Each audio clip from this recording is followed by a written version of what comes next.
এক সময়ের কথা, এক প্রত্যন্ত গ্রামে মাঝখানে ঘেরা ঘন জঙ্গল ছিল। সেই জঙ্গলের ধারে বাস করত রামু নামে এক গরিব কৃষক। সে নিজের খেটে খাওয়া জীবনের মধ্যে সুখ খুঁজে নিত। রামুর দুটি বউ ছিল, একজন কালো রঙের অতি সাধারণ একটি মেয়ে যার নাম ছিল মেঘা, আর অন্যজন ছিল অতি সুন্দরী, তার নাম ছিল নন্দিনী। কিন্তু নন্দিনী যতই সুন্দরী হোক না কেন, সে ততটাই হিংসুটে ও লোভী ছিল। মেঘা ছিল একেবারে সাদাসিধে।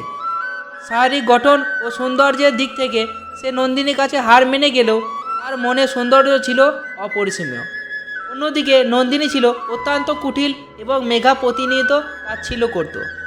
নন্দিনী মেঘাকে নানানভাবে অপমান করত, কারণ সে জানতো রামু তাকে বেশি ভালোবাসে না। রামু মন থেকে মেঘাকেই ভালোবাসত, যদিও সে মেঘাকে কখনো মুখ ফুটে বলেনি। নন্দিনীর অহংকারে সে সবসময় মেঘাকে নানান দোষ দেখিয়ে কথা শোনাতো আর নিজেকে সর্বদা রামুর চোখে ভালো হতে চাইতো। প্রতিদিনের এই ঝগড়া বিবাদের মধ্যে দিয়ে চলছিল তাদের সংসার।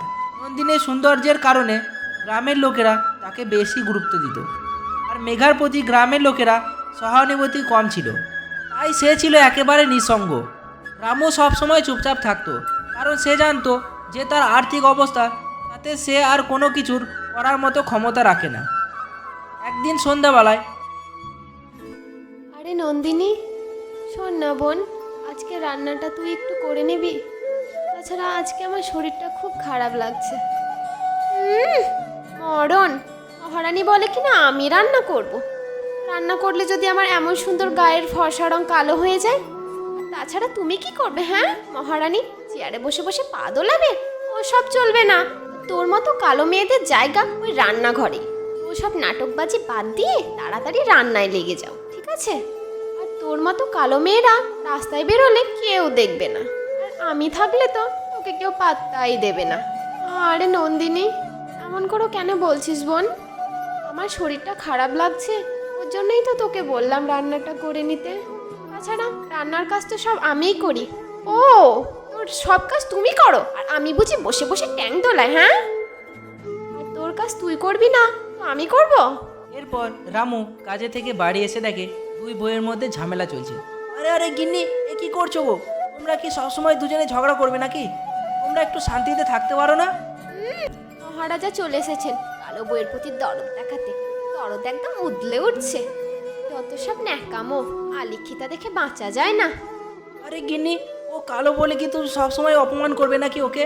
তোমরা দুজনে কি একসাথে থাকতে পারো না? তোমাদের এই অত্যাচারে একদিন আমি ঘর ছেড়ে চলে যাব মনে হচ্ছে। আর এসব আর ভালো লাগে না। নন্দিনী মেঘাকে ভীষণভাবে অপমান করলো। মেঘা মনে মনে খুব কষ্ট পেল, কিন্তু সে চুপচাপ করে সব সহ্য করে নিল।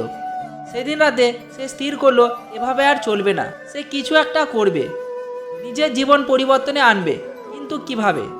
সেই রাতে মেঘা নির্দিষ্ট জঙ্গলের পথে আবার এলো। জঙ্গলের পরিবেশ ছিল রহস্যময় আর ভয়ানক। পাখিরা বিচিত্র সুরে ডাক দিচ্ছিল, আর গাছের পাতার ফাঁকে চাঁদের আলো দেখা যাচ্ছিল। মেঘার হৃদয় পেয়ে উঠল। পিছন ফিরে দেখলো তখন সে ভয়ানক এক জঙ্গলের মধ্যে প্রবেশ করে ফেলেছে। মেঘা একটু সামনের দিকে যাওয়ার পর একটি বিশাল বড় গাছ দেখতে পেল। এক রাতেই নন্দিনীর এই রূপের পরিবর্তন দেখে গ্রামবাসীরা ও নন্দিনী সবাই অবাক হয়ে গেল। কিভাবে তার রূপের এই পরিবর্তন এলো সেটা দেখার জন্য তোমরা ভিডিওটা লাইক করে দাও ও চ্যানেলটি সাবস্ক্রাইব করে দাও। এর পরবর্তী পার্টে দেওয়া হবে। তো যারা ফেসবুক থেকে দেখছো অবশ্যই পেজটি ফলো করে দিও আর লাইক করে দিও, কমেন্ট করে জানাবে দ্বিতীয় পার্ট দেখার জন্য। তো সবাই ভালো থেকো, সুস্থ থেকো, টাটা, বাই বাই।